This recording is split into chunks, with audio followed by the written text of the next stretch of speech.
Item ಯಾವುದೇ ಇರಲಿ try ಮಾಡಿ ಆಚಿ ಚಿಕನ್ ಮಸಾಲಾ. ಬೆಂಗಳೂರಲ್ಲಿ ವಿದ್ಯಾರ್ಥಿ ತಮ್ಮ ಸ್ನೇಹಿತನನ್ನ ನಂಬಿ ಬ್ಯಾಂಕ್ ಅಕೌಂಟ್ ಡೀಟೇಲ್ಸ್ ನೀಡಿದ ಬಳಿಕ ಕಾನೂನು ಸಂಕಷ್ಟಕ್ಕೆ ಸಿಲುಕಿದ್ದಾರೆ. ಸ್ನೇಹಿತ ಆಯುಷ್ ಮತ್ತು ಇತರರು ಅಕೌಂಟ್ ಬಳಸಿ ಬರೋಬ್ಬರಿ 7 ಕೋಟಿ ರೂಪಾಯಿ ವರ್ಗಾವಣೆ ಮಾಡಿಕೊಂಡಿದ್ದಾರೆ. ವಿದ್ಯಾರ್ಥಿ ಮತ್ತು ಆಯುಷ್ ವರ್ಷದಿಂದ ಪರಿಚಿತರಾಗಿದ್ದರು. ಆಯುಷ್ ತನ್ನ ಅಕೌಂಟ್ ಬ್ಲಾಕ್ ಆಗಿರುವ ಬಗ್ಗೆ ತಿಳಿಸಿದ್ರಿಂದ ವಿದ್ಯಾರ್ಥಿ ಪಾಸ್ಬುಕ್, ಎಟಿಎಂ ಕಾರ್ಡ್ ಹಾಗೂ ಸಿಮ್ ಅನ್ನು ಕೊಟ್ಟಿದ್ದ. ಆದರೆ ಇತ್ತೀಚೆಗೆ ಬ್ಯಾಂಕ್ ಕರೆ ಮಾಡಿ ನಿಮ್ಮ ಅಕೌಂಟ್ ಮೂಲಕ 7 ಕೋಟಿ ರೂಪಾಯಿ ವರ್ಗಾವಣೆ ಆಗಿದೆ ಅಂತ ತಿಳಿಸಿದ್ದಾರೆ. ಈ ಘಟನೆ ಸಂಬಂಧ ವಿದ್ಯಾರ್ಥಿ ಸದ್ಯ ಉತ್ತರ ವಿಭಾಗ ಸೈಬರ್ ಠಾಣೆಗೆ ಕಂಪ್ಲೇಂಟ್ ಕೊಟ್ಟಿದ್ದಾರೆ.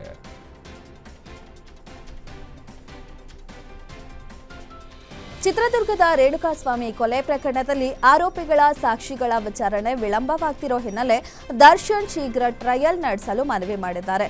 ದರ್ಶನ್ ಪ್ರತಿದಿನ ಸಾಕ್ಷಿಗಳ ವಿಚಾರಣೆ ನಡೆಸಲು ಅರ್ಜಿಯನ್ನ ಸಲ್ಲಿಸುತ್ತಿದ್ರು. ಪ್ರಾಸಿಕ್ಯೂಷನ್ ಆ ಅರ್ಜಿಗೆ ಆಕ್ಷೇಪ ಮಾಡ್ತಿದ್ದಾರೆ. ಆರೋಪಿಗಳು ಹೇಳಿದಂತೆ ಟ್ರಯಲ್ ಮಾಡಲು ಸಾಧ್ಯವಿಲ್ಲ ಎಂದು ಹೇಳಿದ್ದು, ದರ್ಶನ್ ಅರ್ಜಿಯನ್ನ ಪುರಸ್ಕರಿಸಬಾರದು ಎಂದು ಎಸ್ಪಿಪಿ ನ್ಯಾಯಾಲಯಕ್ಕೆ ಮನವಿ ಮಾಡಿದ್ದಾರೆ.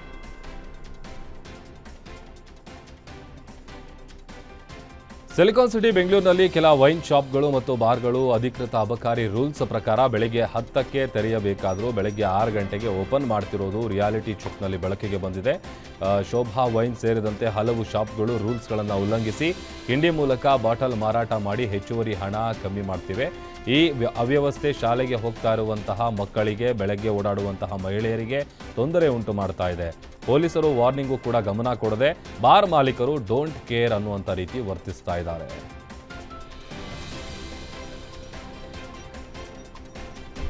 ಬಿಎಂಆರ್ಸಿಎಲ್ ಏಪ್ರಿಲ್ 1ರಿಂದ ಮೆಟ್ರೋ ಪ್ರಯಾಣ ದರ ಏರಿಕೆ ಮಾಡಲು ಸಿದ್ಧತೆ ನಡೆಸಿದ್ದು, ವ್ಯಾಪಕ ವಿರೋಧದ ನಡುವೆಯೂ ದರ ಏರಿಕೆ ಪ್ರಸ್ತಾಪ ಮುಂದುವರೆದಿದೆ.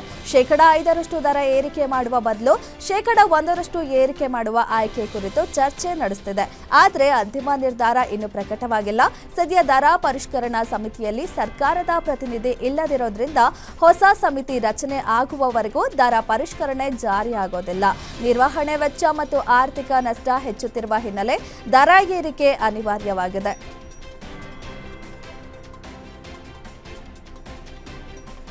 ಗೆಳೆಯರೊಟ್ಟಿಗೆ ಕೆರೆಗೆ ಈಜಲು ಹೋದ ಯುವಕ ನೀರು ಪಾಲಾಗಿದ್ದಾನೆ. ರಾಯಚೂರಿನ ಲಿಂಗಸ್ಕೂರು ತಾಲೂಕಿನ ಖೈರವಾಡಗಿ ಗ್ರಾಮದಲ್ಲಿ ಘಟನೆ ನಡೆದಿದೆ. ಪರಶುರಾಮ ಗೆಳೆಯರ ಜೊತೆ ಕೆರೆಗೆ ಈಜಲು ತೆರಳಿದ್ದ ವೇಳೆ ಆಯಾಸದಿಂದ ಈಜಲು ಆಗದೆ ಕೆರೆಯಲ್ಲಿ ಮುಳುಗಿ ಪಾಪ ಸಾವನ್ನಪ್ಪಿದ್ದಾನೆ. ಅಗ್ನಿಶಾಮಕ ದಳ ಸಿಬ್ಬಂದಿ ಹಾಗೂ ಮುದಗಲ್ ಪೊಲೀಸರ ಕಾರ್ಯಾಚರಣೆ ಬಳಿಕ ಯುವಕನ ಮೃತದೇಹ ಪತ್ತೆಯಾಗಿದೆ. ಈ ಸಂಬಂಧ ಮುದಗಲ್ ಪೊಲೀಸ್ ಠಾಣೆಯಲ್ಲಿ ಪ್ರಕರಣ ದಾಖಲಾಗಿದೆ.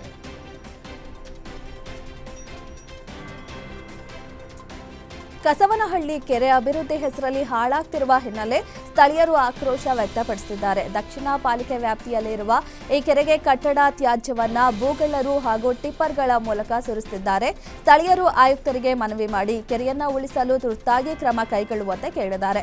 ಕೆರೆಗೆ ತ್ಯಾಜ್ಯ ಹಾಕುವುದು ನಿಲ್ಲಿಸಿ, ನಮ್ಮ ನದಿ ನೀರು ಮತ್ತು ಪರಿಸರವನ್ನು ರಕ್ಷಿಸಿ ಎಂದು ಸ್ಥಳೀಯರು ಒತ್ತಾಯಿಸುತ್ತಿದ್ದಾರೆ.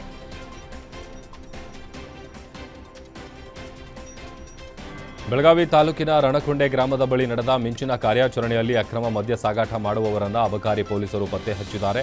ಖಚಿತ ಮಾಹಿತಿಯ ಮೇರೆಗೆ ಅಬಕಾರಿ ಸಿಪಿಐ ಮಂಜುನಾಥ್ ಮೆಳ್ಳಿಗೇರಿ ನೇತೃತ್ವದಲ್ಲಿ ದಾಳಿ ನಡೆಸಿ ಕಾರ್ನಲ್ಲಿದ್ದ ಸುಮಾರು 205 ಲೀಟರ್ ಮದ್ಯವನ್ನು ವಶಕ್ಕೆ ಪಡೆದಿದ್ದು, ಕಾರು ಚಾಲಕ ಕಾರು ಬಿಟ್ಟು ಎಸ್ಕೇಪ್ ಆಗಿದ್ದಾನೆ. ಈ ಸಂಬಂಧ ಗ್ರಾಮೀಣ ಪೊಲೀಸ್ ಠಾಣೆಯಲ್ಲಿ ಪ್ರಕರಣ ಕೂಡ ದಾಖಲಾಗಿದೆ.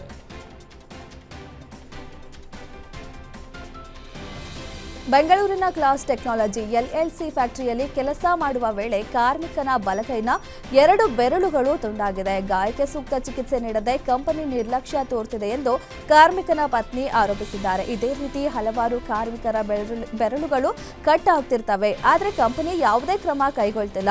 ಇದರಿಂದ ಬೇಸರಗೊಂಡ ಪತ್ನಿ ಕಂಪನಿಯ ವಿರುದ್ಧ ತಲಗಟ್ಪುರ ಪೊಲೀಸ್ ಠಾಣೆಗೆ ದೂರು ಸಲ್ಲಿಸಿದ್ದು, ಪ್ರಕರಣ ದಾಖಲಾಗಿದೆ.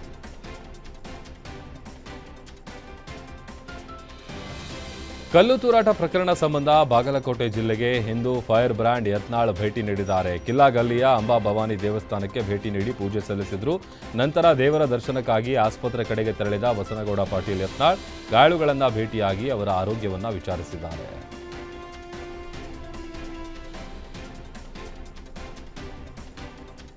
ರಾಜ್ಯದಲ್ಲಿ ದಲಿತ ಸಿಎಂ ಕೂಗೋ ವಿಚಾರಕ್ಕೆ ಗೃಹ ಸಚಿವ ಡಾಕ್ಟರ್ ಜಿ ಪರಮೇಶ್ವರ್ ಪ್ರತಿಕ್ರಿಯೆ ನೀಡಿದ್ದಾರೆ. ಬೆಂಗಳೂರಿನಲ್ಲಿ ಮಾತನಾಡಿದ ಅವರು, ಇದೆಲ್ಲ ವಿರೋಧ ಪಕ್ಷದವರು ಮಾಡ್ತಿರೋ ಕೆಲಸ. ನಮ್ಮಲ್ಲಿ ಆಡಳಿತ ನಡೀತಿಲ್ವಾ?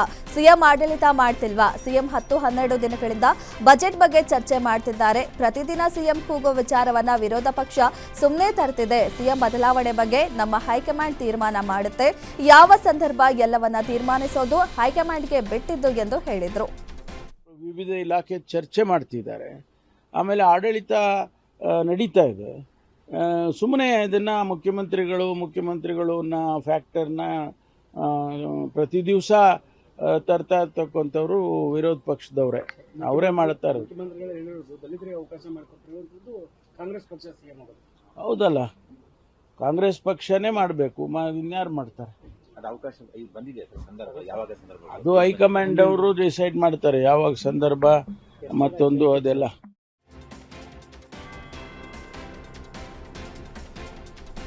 ರಾಜ್ಯದಲ್ಲಿ ಸಿಎಂ ಕೂಗು ವಿಚಾರಕ್ಕೆ ಸಚಿವ ಕೆ ವೆಂಕಟೇಶ್ ಪ್ರತಿಕ್ರಿಯಿಸಿದ್ದಾರೆ. ಮೈಸೂರಿನಲ್ಲಿ ಮಾತನಾಡಿದ ಅವರು, ಸಚಿವ ಮಹದೇವಪ್ಪ ಸಿಎಂ ಆದರೆ ನನಗೆ ಖುಷಿ ಇದೆ. ಮಹದೇವಪ್ಪ ನನ್ನ ಆತ್ಮೀಯ ಸ್ನೇಹಿತ, ಹೀಗಾಗಿ ಆತ ಸಿಎಂ ಆಗಲಿ ಅಂತ ಹಾರೈಸ್ತೀನಿ ಎಂದು ಹೇಳಿದ್ದಾರೆ. ಸಂತೋಷ. ಮಹದೇವಪ್ಪ ನನಗೆ ಆತ್ಮೀಯ ಸ್ನೇಹಿತ, ಅವನು ಮುಖ್ಯಮಂತ್ರಿಯವರು ಸಂತೋಷ.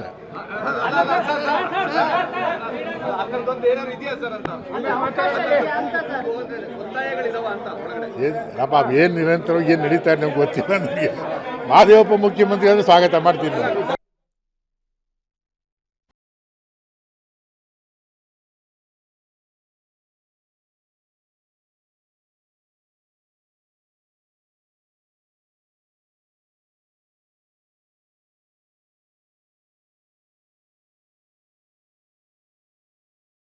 ವಿರುದ್ಧ ಮಹಿಳಾ ಅಧಿಕಾರಿಗೆ ನಿಂದನೆ ಮಾಡಿರುವ ಆರೋಪ ಕೇಳಿ ಬಂದ ಹಿನ್ನೆಲೆ ಶಿಡ್ಲಘಟ್ಟದಲ್ಲಿ ಕೆಲವು ಮಹಿಳೆಯರು ಪ್ರತಿಭಟನೆ ನಡೆಸಿದರು.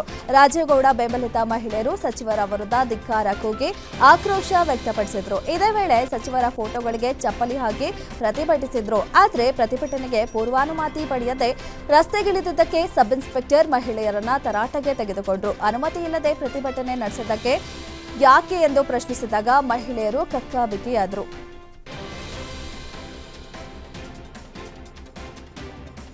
ಕೆಆರ್ಎಸ್ ಅಣೆಕಟ್ಟಿನ ಬೃಂದಾವನ ಉದ್ಯಾನವನದಲ್ಲಿ ಸಂಗೀತ ಕಾರಂಜಿ ಕೈಕೊಟ್ಟ ಹಿನ್ನೆಲೆ ಪ್ರವಾಸಿಗರಲ್ಲಿ ಆಕ್ರೋಶ ವ್ಯಕ್ತವಾಯಿತು. ರಾತ್ರಿ 4ನೇ ಶೋ ವೇಳೆ ಸಂಗೀತ ಕಾರಂಜಿ ಕೈಕೊಟ್ಟ ಕಾರಣ ಕಾರಂಜಿ ವೀಕ್ಷಿಸಲು ಬಂದಿದ್ದ ನೂರಾರು ಪ್ರವಾಸಿಗರು ನಿರಾಶರಾದರು. ಇನ್ನು ಟಿಕೆಟ್ ಕೌಂಟರ್ಗೆ ತೆರಳಿ ಹಣ ವಾಪಸ್ ಕೊಡಿ ಅಂತ ಬೇಡಿಕೆ ಇಟ್ಟರು. ಈ ವೇಳೆ ಪ್ರವಾಸಿಗರು ಮತ್ತು ಟಿಕೆಟ್ ಕೌಂಟರ್ ಸಿಬ್ಬಂದಿ ನಡುವೆ ಮಾತಿನ ಚಕಮಕಿ ವಾಗ್ವಾದ ನಡೆದಿದೆ.